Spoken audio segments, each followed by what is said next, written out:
بسم الله الرحمن الرحيم. النهاردة 22 يناير 2024.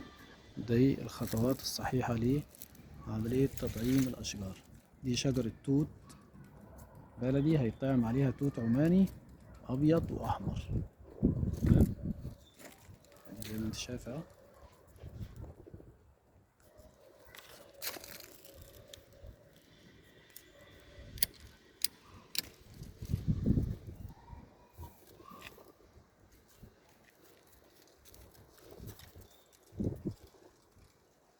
التطعيم بيبقى ليه وقت يا جماعة، يعني التوت يطعم دلوقتي، البرتقال، الليمون، لو عندك حاجة طلعت نارنج أو طلعت فولكا مليانة مثلا برضه تطعم دلوقتي، إنما المانجا بتطعم من أول شهر 4 لغاية شهر 10.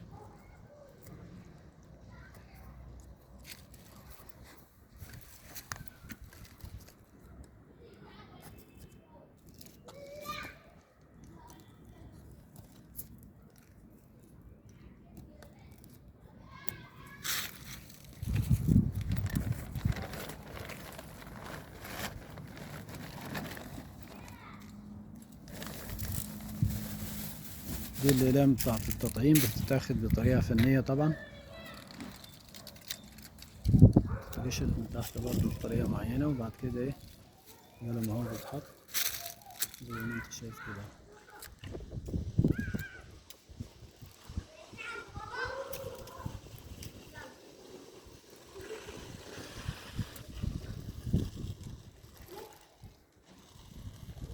كل جزء هتحطه أبيض وأحمر ولا يعني هتحط الأبيض في فرع من دول، الأحمر في فرع من دول، صح؟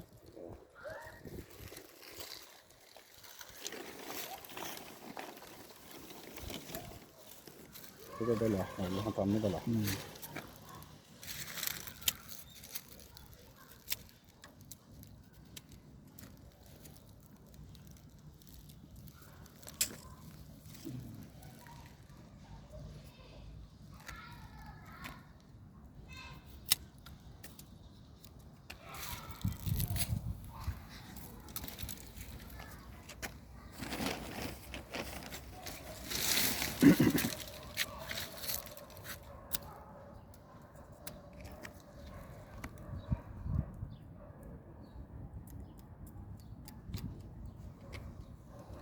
بعد كده بتجيب الشكرتون ده ولا اللازل اللي بتحطه ده، صح؟ الاستريتش الاستريتش.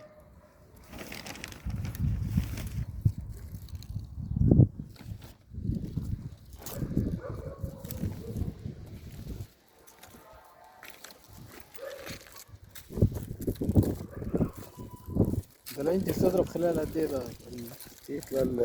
مع خرج الربيع كده والبلان كده، يعني مع نص 2 مثلا.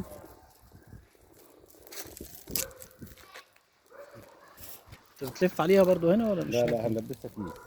بتلبسها فوق هنا هتلبس كيس وما يتشالش ده خالص غير لا، لما الكيس بيتشال لما تضرب لما البرعم الجديد يضرب تتشال. يتشال الكيس، صح؟ دي الخطوات الصحيحة لعملية التطعيم كل النباتات عموما يعني.